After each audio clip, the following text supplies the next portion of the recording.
Em 2111, vamos descobrir os últimos progressos na ciência e na tecnologia. Vamos lá? Veremos como a vida será dentro de um século. É realmente incrível. Será que a ciência poderá criar uma raça nova de super-humanos? Iremos de férias para o espaço? Nossa! E os robôs irão nos ajudar com as tarefas cotidianas? Ou algum dia terão o controle da Terra? Meu nome é Idze Dukevich e convido você para ver comigo a 2111.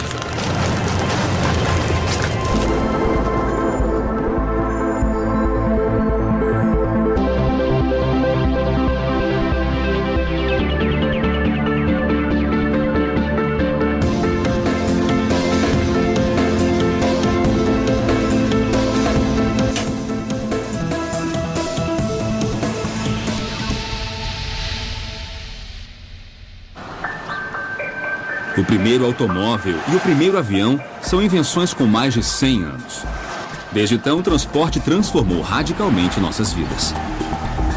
Ainda assim, a velocidade média do trânsito na maioria das cidades modernas é a de um cavalo ou carroça. Vivo numa das cidades mais populosas do mundo. Desde pequeno eu queria ter meu próprio carro voador para escapar da loucura do trânsito. Posso levar mais da metade do dia para cruzar a cidade. Quero descobrir se a ciência conseguiu revolucionar a forma como nos transportamos. É possível ser mais rápida, evoluída e limpa? Convido você para descobrir como vamos nos transportar no futuro. Nesta viagem, contarei com futurólogos, especialistas que se dedicam a entender como a tecnologia afetará nossas vidas no futuro. Sou bem otimista quanto ao futuro. No geral, acho que as pessoas subestimam as mudanças que acontecerão no mundo. Dentro de 100 anos, acredito que a forma como vamos nos locomover irá mudar radicalmente. Se você quiser olhar adiante, precisa pensar em veículos elétricos diferentes ou carros voadores que sejam automatizados, sistemas de transporte completos que vão muito além do que podemos imaginar. Minha viagem ao futuro começa em Amsterdã, onde meu sonho de criança de ter um carro voador se transforma em realidade. Criado pelo engenheiro holandês Robert Dingemans, o PAL-V é a abreviação do nome em inglês para Veículo Pessoal de Ar e Terra. O PAL-V é parte de nosso futuro. O uso de veículos voadores, sem dúvida, fará parte do futuro. E não é só nossa opinião. Já existem grandes empresas automobilísticas que consideram o futuro com carros voadores. Faz 10 anos que Dingemans trabalha em seu carro voador. Mas a parte mais difícil do projeto não foi fazê-lo voar. A originalidade está no modo de conduzi-lo. As pessoas esperam que a inovação seja voar, mas não é. Normalmente, carros voadores possuem asas muito pesadas, o que traz problemas de estabilidade ao veículo quando viaja em estradas. A solução está em inclinar o automóvel, assim como uma motocicleta faz nas curvas. Esse controle dinâmico do veículo permite ao PAL-V alcançar até 180 km por hora, sem perder estabilidade. Conseguimos fabricar um avião estável em solo e essa foi, com certeza, a nossa maior inovação. Mas o que torna o PAL-V realmente especial é o modo como ele voa. Segundo Dingemans, em apenas 10 minutos, esse carro se transforma em girocóptero.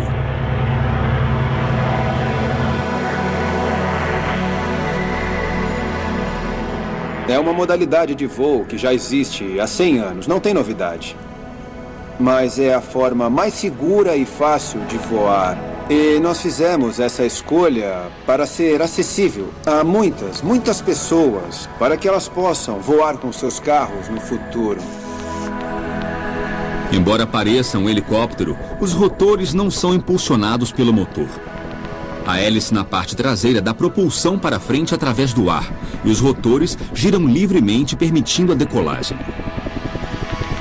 Até mesmo desligando o motor, os rotores continuam a girar e o piloto pode aterrissar de forma segura. E além de seguro, ainda é relativamente fácil de pilotar. Para aprender a pilotar um PAL-V, primeiro é preciso treinar no simulador. E após 10 horas de voo simulado, você faz o seu primeiro voo em um veículo real. No total, são necessárias de 20 a 30 horas de voos reais para obter a licença. Então, estará pronto para pilotar o seu PAL-V. Sendo avião e carro ao mesmo tempo, existem problemas de design. Mas outra vez, Jim Mansi pensou em tudo. Outro fator importante é que não queremos funcionamento duplo. Porque se acontecer alguma coisa e tiver que reagir rapidamente, deve acertar de primeira, o que com certeza não combina com funções duplas. Aqui nós temos os controles básicos. E claro que são necessários os controles para o carro e para o avião. Para voar, ele possui essa alavanca aqui embaixo, com a qual se pilota um avião. O volante não é usado enquanto estamos voando. Carros voadores como o PAL-V, além de nos levarem de um ponto ao outro com maior rapidez, também farão com que não tenhamos que construir mais estradas. Há muito espaço no céu. Nossa ideia são sistemas de autopistas aéreas. O uso do espaço aéreo não é problema, e com o tempo existirão rotas adicionais. Criar estradas no céu é fácil, é uma mudança de software em vez de construções gigantescas.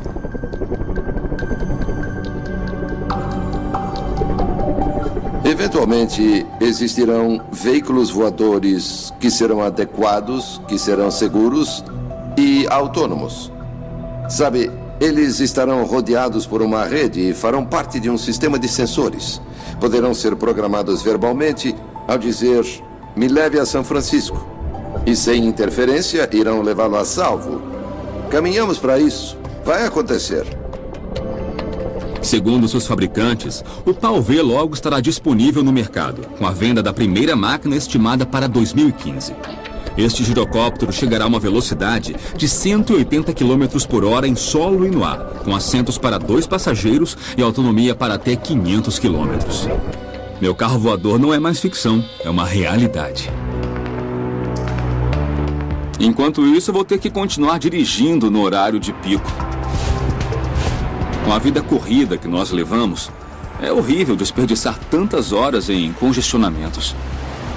Se eu sair daqui, eu irei à Alemanha, onde nasceu o motor moderno do automóvel e onde eu posso encontrar o veículo que é a solução para o problema do transporte.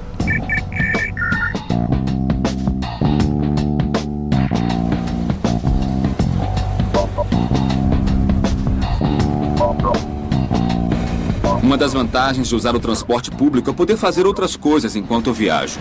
Eu posso ler o jornal, mandar mensagens de texto, ligar para um amigo ou terminar um trabalho. Mas por que não fazer tudo isso com a comodidade de estar no meu próprio carro? Um grupo de cientistas em Berlim parece ter a resposta. Uma resposta que resolve muitos problemas de transporte. Eu vou à Universidade Livre conhecer pessoas do grupo de inteligência artificial, que tem como responsável o professor mexicano Raul Rojas. Rojas dirige um projeto chamado Made in Germany, que transformou um carro convencional em um que anda sozinho. Bom, nós temos um projeto para desenvolver automóveis autodirigidos do futuro, que se trata na ideia de eliminar o condutor. Então, computadores e sensores dentro do automóvel recebem todos os dados para mover o carro de maneira independente e levá-lo de um ponto a outro da cidade. O professor Rojas me convida para conhecer seu trabalho em Tempelhof, um aeroporto desativado nos arredores de Berlim. O carro possui um sistema preciso de navegação GPS, não apenas semelhante aos que encontramos em qualquer carro moderno, mas também conta com um scanner a laser e radares para evitar colisões. Este aqui é um laser. Este laser é rotatório e com ele medimos a distância de todos os objetos, todos os muros, todas as árvores em torno do automóvel, a até 70 metros dele. Temos uma antena de GPS que faz com que o automóvel saiba exatamente sua posição dentro da cidade com uma precisão muito boa.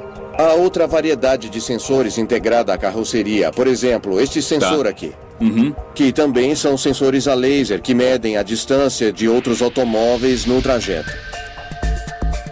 Na parte traseira do carro está o segredo de todo o sistema. O laser analisa constantemente a via, atento aos perigos em potencial. O chamado cérebro eletrônico do automóvel lê continuamente a sinalização do trânsito, calcula os riscos e ajusta a velocidade em função do tráfego e do percurso. E aqui nós temos o computador. Antes, em nosso primeiro automóvel, tínhamos uma caixa de controle cheia de computadores. Agora utilizamos um laptop para controlar tudo. Esse é o verdadeiro cérebro do automóvel. E aqui fica todo o monitoramento. Aí fica toda a programação, o software completo. Uma tecnologia importante para evitar que pessoas perigosas ao volante como eu dirijam por aí. As vantagens de um carro que anda sozinho elas são enormes. Todo ano são milhares de pessoas que morrem em acidentes de trânsito e bilhões são desperdiçados no tempo perdido em engarrafamentos. Com um veículo autodirigido, no mínimo, as pessoas irão recuperar 10% de suas vidas. Quem é que não pagaria para recuperar 10% de seu tempo? Mas a grande questão é, funciona?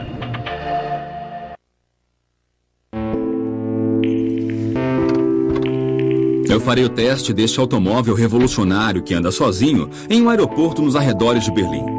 Uma tecnologia nova que promete mudar nossa relação com os carros para sempre.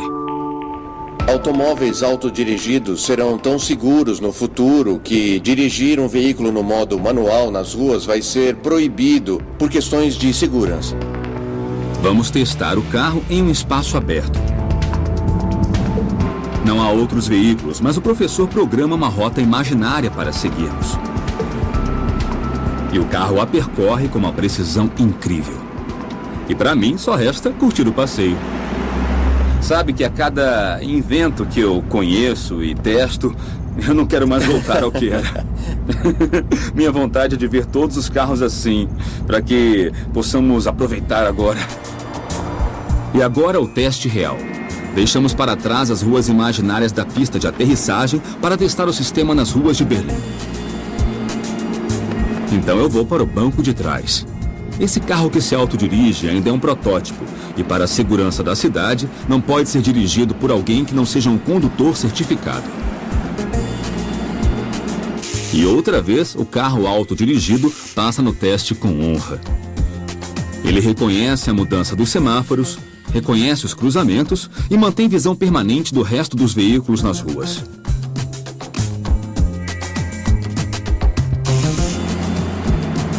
Ninguém está dirigindo, o carro vai sozinho.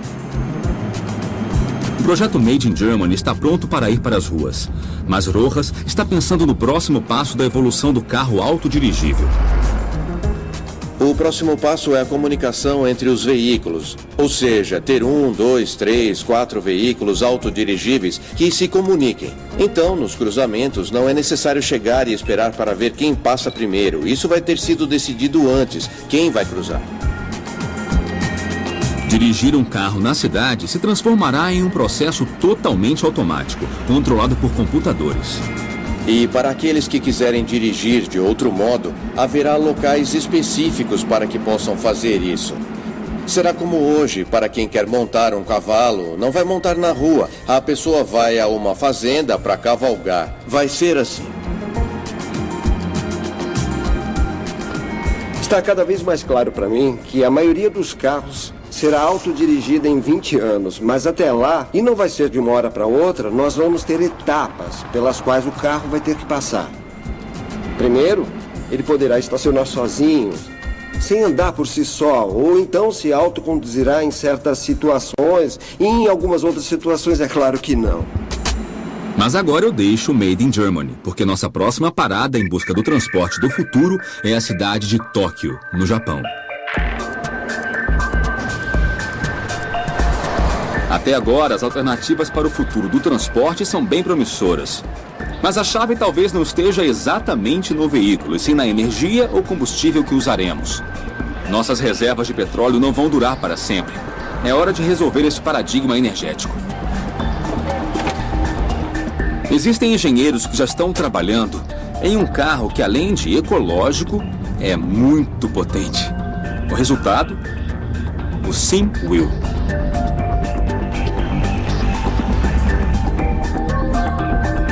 O SimWheel é um carro elétrico criado por Hiroshi Shimizu, professor da Universidade de Keio, em Tóquio. Seu objetivo é construir um carro elétrico tão bom que as pessoas comprem não por acharem que precisam, mas porque o desejam. As pessoas querem carros com alto rendimento, o que implica em aceleração, espaço interno e comodidade. E quais são as diferenças entre este carro e um de combustão interna? Colocamos 4 motores em cada roda e todas as baterias estão dentro da estrutura e embaixo do assoalho. Então, como todos os componentes para conduzir o veículo elétrico estão dentro de cada roda e embaixo do assoalho, isso deixa mais espaço livre para o interior. Tem comandos sensíveis. A eficiência dos motores elétricos é bem alta. Pode andar 4 vezes mais se comparado a um veículo com motor a combustão do mesmo tamanho. E a gente pode dar uma volta? Claro.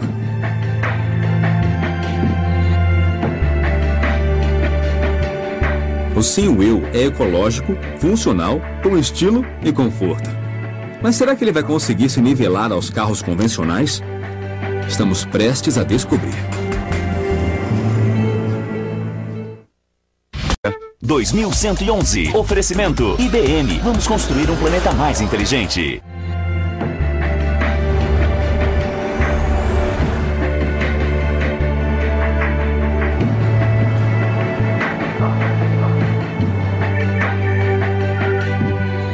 Continuamos em Tóquio, onde vamos testar o SimWheel, o carro elétrico que competirá com os veículos de combustão interna.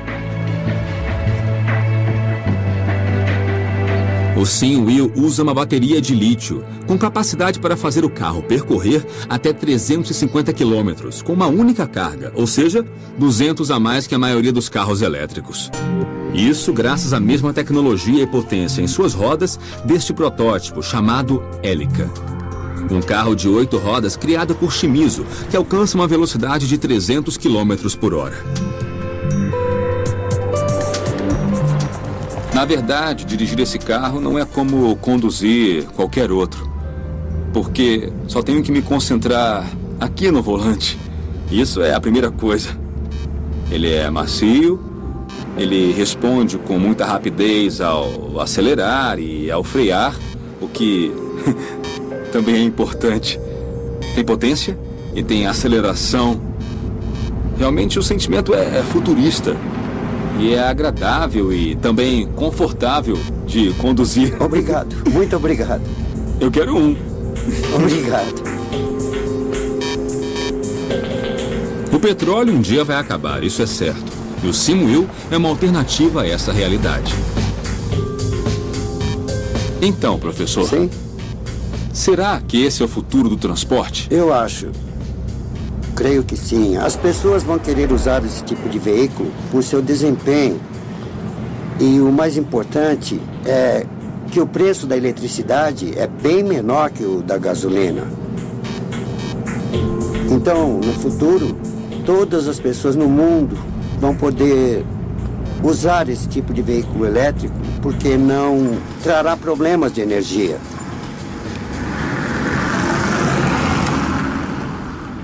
Após dirigir esse automóvel que é potente, econômico, confortável e ainda ecologicamente correto, eu acho que não há outros caminhos, além desse, para o futuro do transporte.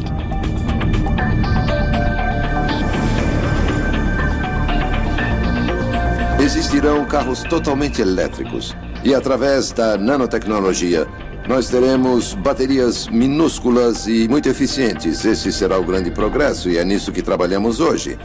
Essas baterias serão uma etapa, mas a energia solar será bem mais eficiente, porque o automóvel inteiro irá captar essa energia solar e processá-la.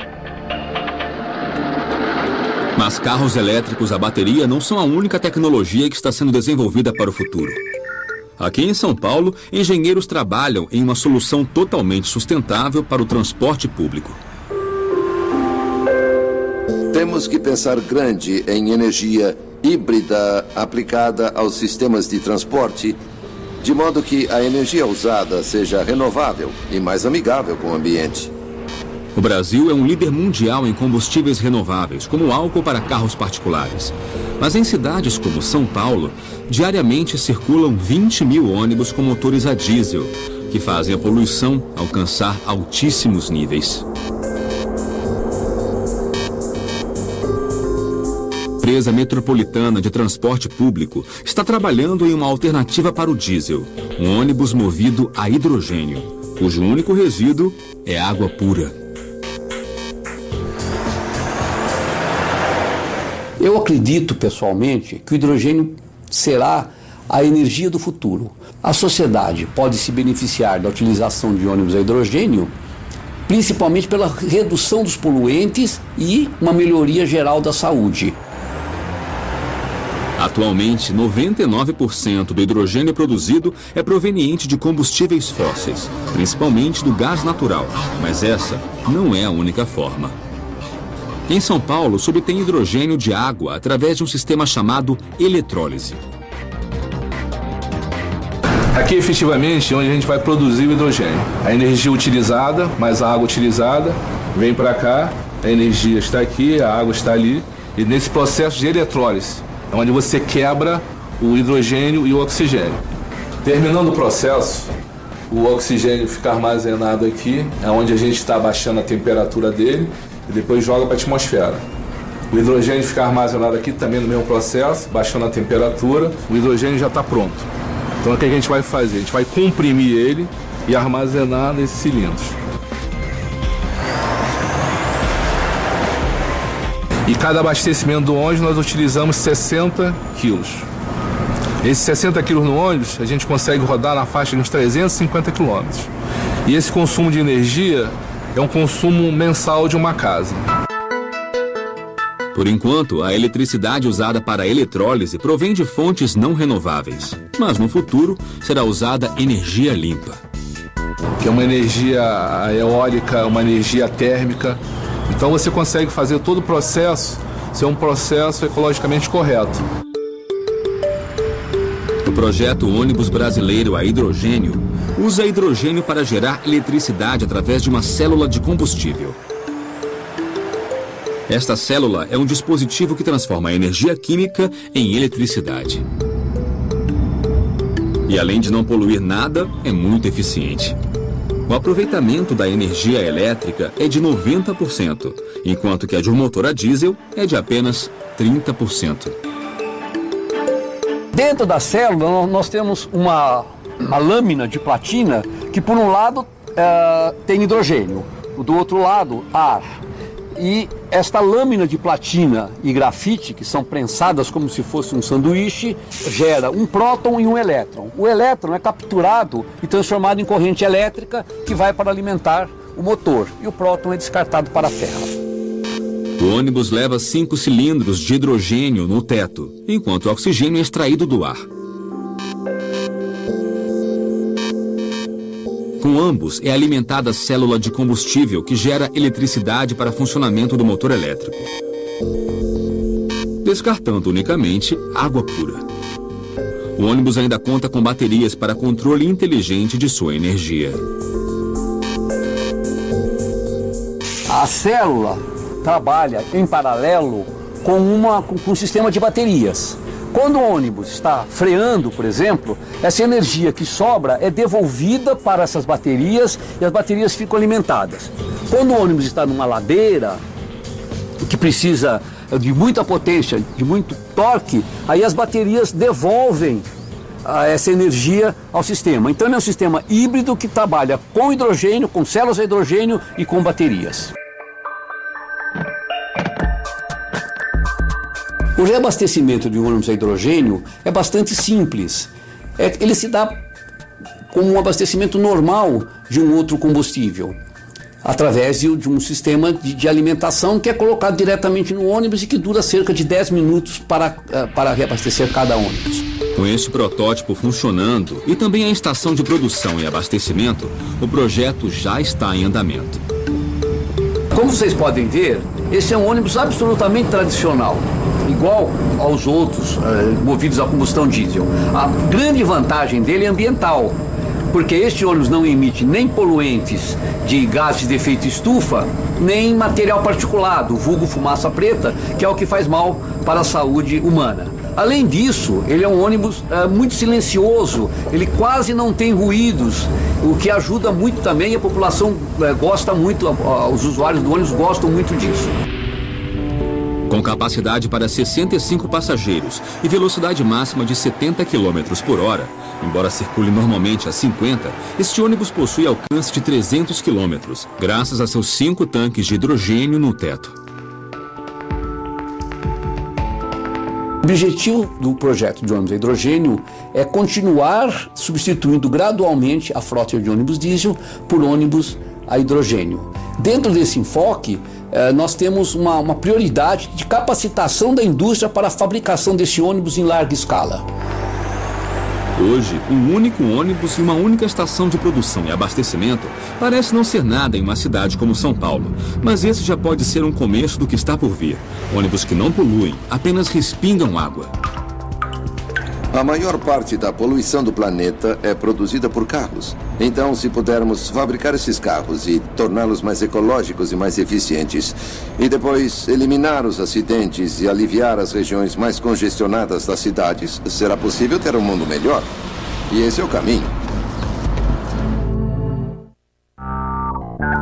Carros e transporte público movidos por células de combustível e baterias serão frequentes dentro das próximas décadas. Entretanto, essas tecnologias não possuem poder suficiente para mover máquinas grandes como aviões ou barcos. Por esse motivo, numa estação militar secreta nos Estados Unidos, cientistas desenvolvem um combustível totalmente novo, utilizando apenas luz do sol e ar.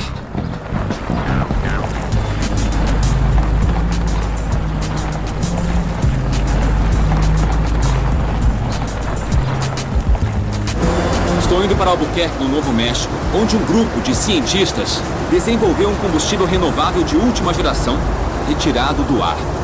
A chamada nova gasolina.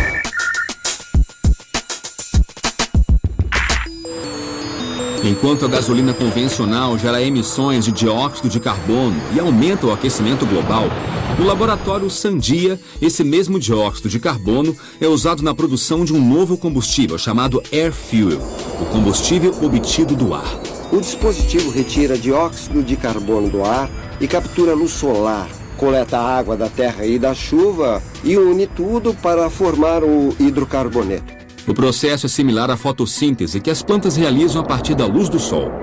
Para isso, foi construído um enorme mecanismo para captar toda a energia solar possível. Nós precisamos de equipamentos que concentrem a luz solar. Agora estamos usando um espelho parabólico. A função é a mesma que de uma lupa, mas neste caso ele reflete a luz que não atravessa. Se apontado para o sol, ele reflete para alcançar um ponto de grande concentração e chega a temperaturas elevadíssimas. Basicamente funciona da seguinte forma. Esta caldeira solar atrás de mim age como uma lupa que concentra o calor do sol em um ponto específico. Vamos concentrá-lo nesta pequena placa de aço com 3 milímetros de espessura. Para dimensionar, esta seria uma lupa enorme e isto seria só uma formiguinha. Iremos derretê-la e enquanto eles preparam a lupa, eu vou preparar minha formiguinha.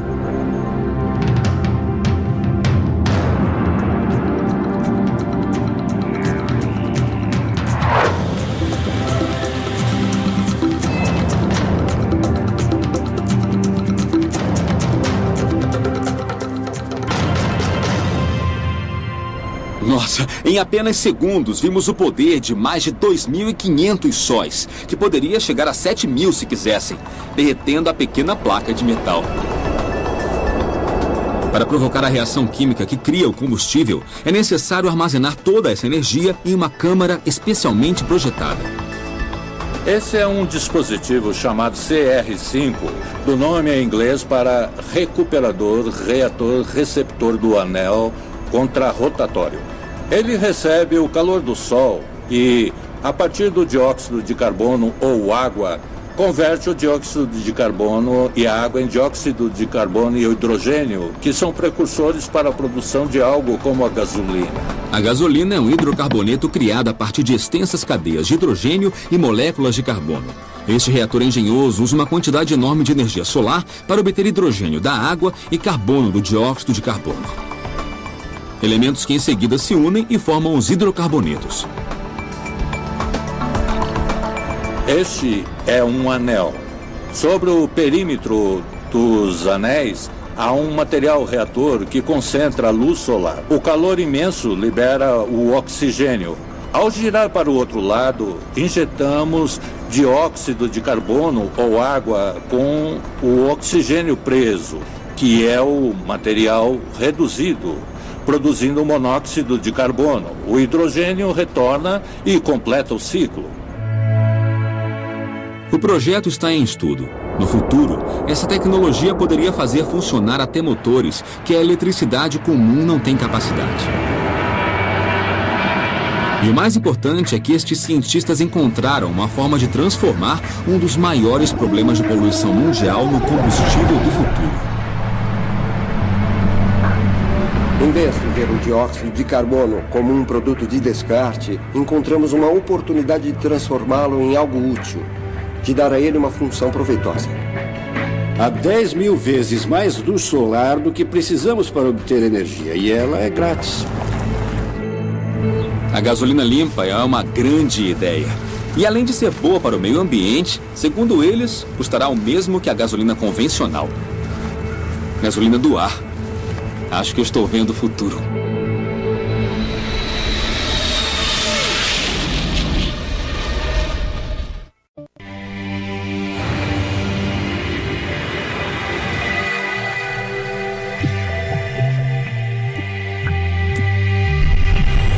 Enquanto combustíveis alternativos e limpos para veículos terrestres seguem na direção certa, o transporte espacial parece realmente ter regredido um pouco. Nos últimos anos, o ônibus espacial não decolou e a NASA está sem planos de mandar uma missão tripulada a Marte em curto prazo.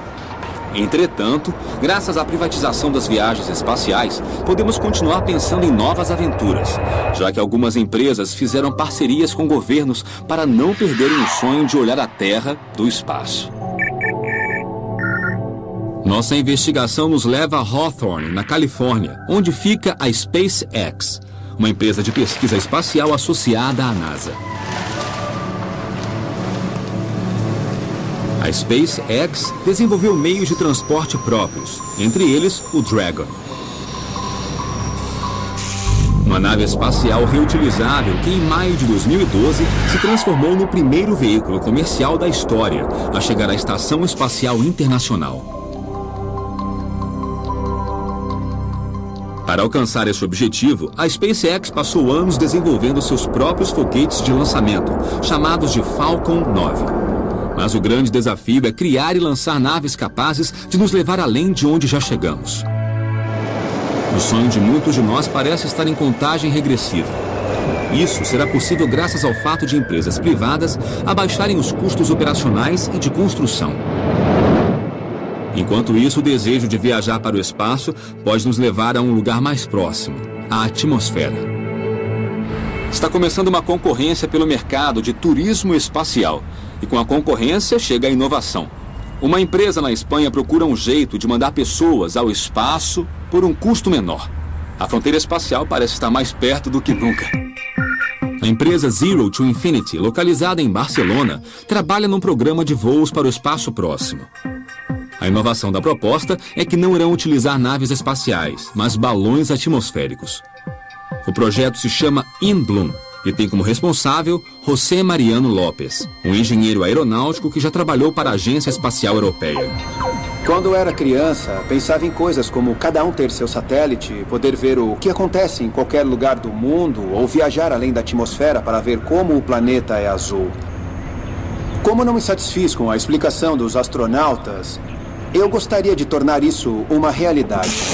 Com o fim das viagens espaciais, Lopes retomou uma antiga ideia de exploração espacial deixada de lado nos anos 60, quando a ciência se voltou para o desenvolvimento de foguetes. Mas ao contrário dos voos experimentais do século passado, o projeto Inbloom conta com design e materiais da atualidade, bem mais eficientes que os dos anos 60, além das condições meteorológicas especialmente favoráveis durante o ano todo na Espanha. O balão que utilizamos, Inbloom, sobe unicamente graças à flutuabilidade do hélio. O hélio é um gás nobre. É um subproduto da extração do gás natural e não produz nenhum efeito nocivo ao meio ambiente, o que é muito importante para nós.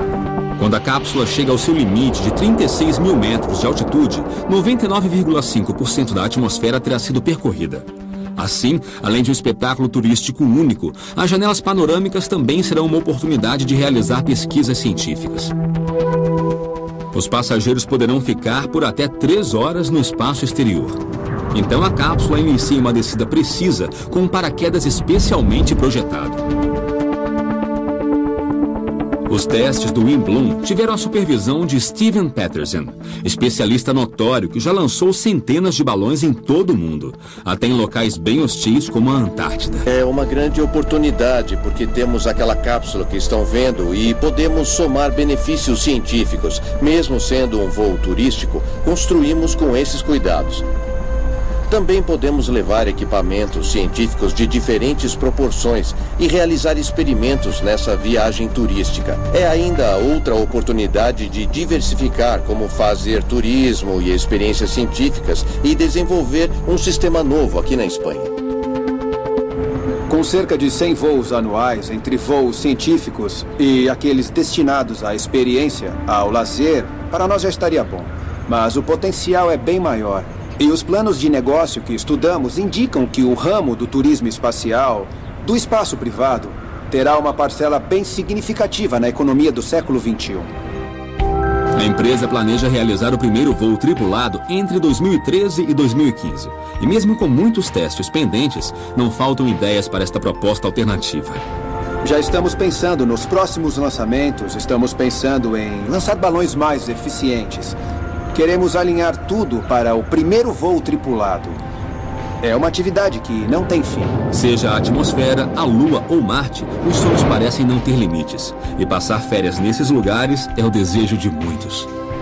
Tirar férias no espaço virá com a necessidade de emoção, de aventura. Nós vamos ter colônias espaciais em órbita ao redor do planeta. O turismo espacial será muito importante.